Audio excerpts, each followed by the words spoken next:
Good morning students. आज हम जर्मी Bentham के बारे में पढ़ना शुरू करेंगे। पिछले वीडियोस में हम पाश्चात्य राजनीतिक विचारकों के बारे में पढ़ते हुए आ रहे हैं और उसी श्रृंखला में हम आज जर्मी बेंथम स्टार्ट करने जा रहे हैं। उपयोगितावाद बेंथम की समूची विचारधारा तथा चिंतन की आधारशिला है और वो सुखवाद पर आधारित है। बेंथम के उपयोगितावादी विचारकों को हम कुछ इस तरीके से समझने का प्रयास करेंगे। पहले हम उपयोगितावाद को समझेंगे, फिर उपयोगितावाद को जर्मी बेंथम के दृष्टिकोण से समझने का प्रयास करेंगे। अब सबसे पहले हम देखेंगे कि आखिर ये उपयोगितावाद है क्या। बेंथम कहते हैं कि उपयोगितावाद के सिद्धांत का अर्थ उस सिद्धांत से है जो प्रत्येक कार्रवाई को, चाहे वह जो भी क्यों ना हो, ऐसी धारणा के आधार पर स्वीकार या अस्वीकार करता है जिससे ऐसा लगता है कि वैचारिक पक्ष के हित में या तो अभिवृद्धि कर रहा है या ह्रास कर रहा है। उपयोगितावाद की परिभाषा करते हुए बेंथम कहते हैं, उपयोगितावाद किसी वस्तु का वह गुण है जिसके द्वारा वह किसी ऐसे पक्ष के लिए लाभ, सुविधा, सुख, अच्छाई या कल्याण का सृजन करती है अथवा ऐसे पक्ष के विरुद्ध होने वाला छल, पीड़ा, बुराई या अहित को रोकने का कार्य करती है जिसके हित में विचार किया जा रहा है। यदि पक्ष कोई व्यक्ति का है तो उपयोगिता का संबंध व्यक्तिगत हित होगा, यदि वह कोई समुदाय है तो उपयोगिता सामूहिक हित से संबंधित होगी। बेंथम ने उस अपने समय की में जो प्रचलित नैतिकता से संबंधित विभिन्न धारणाएं थी उनका खंडन किया और उपयोगिता को नैतिकता तथा मानवीय जीवन का आधार बताया। बेंथम के समय में नैतिकता के विषय में विभिन्न विचार प्रचलित थे। प्राय लोग ईश्वर की इच्छा को नैतिकता का आधार मानते थे। कहते थे कि धर्मशास्त्रों में ईश्वर की इच्छा का ज्ञान होता है, इसलिए इनका कहना था कि जो कुछ ईश्वर की इच्छा है अर्थात धर्मशास्त्रों के अनुकूल है वह नैतिक है। बेंथम ने इनके विपरीत जाकर इन सभी को अस्वीकार करते हुए कहा कि ईश्वरीय इच्छा प्राकृतिक विधि और अंतःकरण से या सब कुछ वैयक्तिक या आत्मगत कल्पनाएं मात्र है। नैतिकता की इस परंपरागत धारणाओं के स्थान पर बेंथम सुखवाद में विश्वास करता है। बेंथम कहते हैं कि प्रकृति ने मनुष्य को दो सत्ताधारी स्वामियों के अधीन रखा है। प्रकृति ने मनुष्य को आनंद और पीड़ा नामक दो सर्वोच्च प्रभुओं के शासन में रखा है। हम जो भी कुछ करते हैं, जो भी कुछ कहते हैं और जो भी कुछ हम सोचते हैं सब उनके अधीन है। बेंथम के शब्दों में प्रकृति ने मानव स्वभाव समाज को दो सर्वाधिकार संपन्न स्वामियों, सुख और दुख के आधिपत्य में रखा है।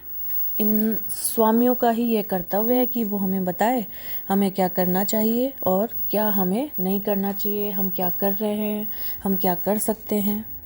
तो कुल मिलाकर उपयोगितावाद जो कि बेंथम ने देखा, बेंथम ने बताया, वो ये है कि सुख की प्राप्ति और दुख के निवारण को ही हम उपयोगितावाद कहते हैं। बेंथम की उपयोगितावाद की आधारशिला सुख और दुख की मात्रा पर निर्भर है। बेंथम के मत में जो वस्तु हमें सुख की अनुभूति देती है वो अच्छी है, ठीक है और हमारे लिए उपयोगी है। जिस कार्य से मानव के सुख में वृद्धि होती है वही कार्य उपयोगी और उचित है। जिस कार्य से मानव को दुख प्राप्त होता है वह कार्य अनुपयोगी एवं अनुचित है। मानव के समस्त कार्यों की कसौटी उपयोगिता है। बेंथम कहते हैं कि उपयोगिता के सिद्धांत से हमारा तात्पर्य उस सिद्धांत से है जिससे संबंधित व्यक्ति की प्रसन्नता में वृद्धि या कमी होती है, जिसके आधार पर वह प्रत्येक कार्य को या तो उचित ठहराता है या अनुचित ठहराता है।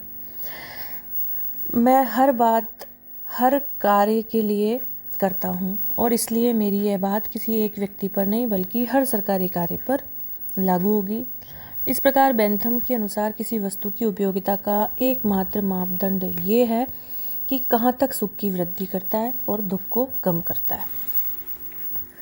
संक्षिप्त शब्दों में हम इसे इस प्रकार कह सकते हैं कि बेंथम सुख और दुख दो आधार बिंदु लेकर अपने सिद्धांत की परिकल्पना करते हैं और कहते हैं कि हर मनुष्य चाहता है कि जीवन में उसे सुख मिले और उसके जीवन में दुखों का अभाव हो, अर्थात दुख प्रविष्टि ना करें और अगर हैं तो उनका निवारण कर दिया जाए। तो जिस भी किसी कार्य से, वस्तु से, जगह से मनुष्य को अच्छा लगता है, सुख की अनुभूति होती है, वही उसके लिए उपयोगी है और जिससे उसके दुखों में कमी आती है वो भी उसके लिए उपयोगी है। तो बेंथम ने सुख और दुख को वर्गीकृत किया है। बेंथम सुख के 14 और सामान्य दुख के उन्होंने 12 भेद बताए हैं।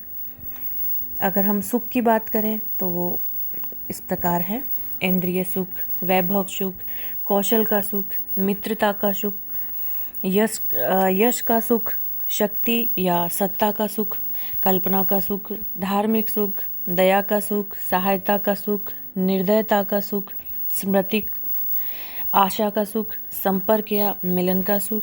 इसी प्रकार वो दुख के भी 12 भेद बताते हैं: दरिद्रता, भावना, हिचकिचाहट, शत्रुता, अपयश, धार्मिकता, दया, निर्दयता, स्मृति, कल्पना, आशा एवं संपर्क।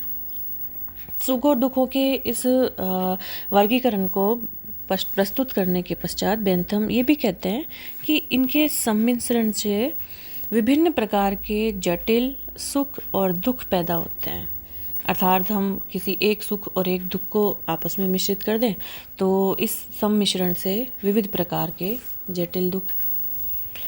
सुख और दुख के बेंथम कुछ निर्धारक तत्वों की भी बात करते हैं।